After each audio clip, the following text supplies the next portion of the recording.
একটা ব্যবসায়ীর সাথে আমরা বসে, আপনারা নিশ্চয়ই জানেন যে আমাদের একটা অস্বাভাবিক পরিস্থিতি বাংলাদেশে বিরাজ করছে এবং ব্যবসায়ীরা কিন্তু কোনো রাজনৈতিক দলের অন্তর্ভুক্ত না, ওরা ব্যবসায়ী বিশ্বাসী।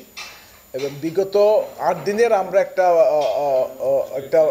একটা তথ্য আমরা সংগ্রহ করেছি সমস্ত সেক্টরের ব্যবসা। আমরা 15টি সেক্টরকে আমরা আইডেন্টিফাই করেছি এবং এখানে হোটেল রেস্টুরেন্ট থেকে আরম্ভ করে ট্রান্সপোর্ট, কনস্ট্রাকশন এবং সাপ্লাই চেইনের সাথে যারা সম্পৃক্ত, উৎপাদনের সাথে যারা সম্পৃক্ত, সিএসএমই সেক্টর।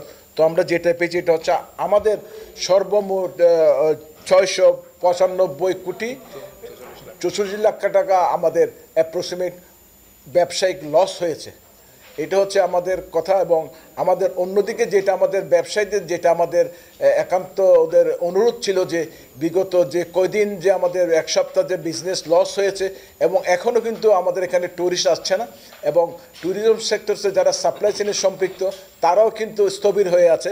সুতরাং যে কর্মচারীদের বেতন কিন্তু ওদের চালিয়ে যেতে হচ্ছে, অন্যদিকে ওদের আবার মাস শেষে ভ্যাটের একটা বড় ধরনের চাপ আসে। সুতরাং সরকারের কাছে আমাদের ব্যবসায়ী মহলের যে অনুরোধ যে আমাদেরকে অন্তত এই বিগত জুলাই মাসের ভ্যাটটা যাতে আরও 15 দিনের জন্য এক্সটেনশন করে দেওয়া হয় এবং যদি সম্ভব হয়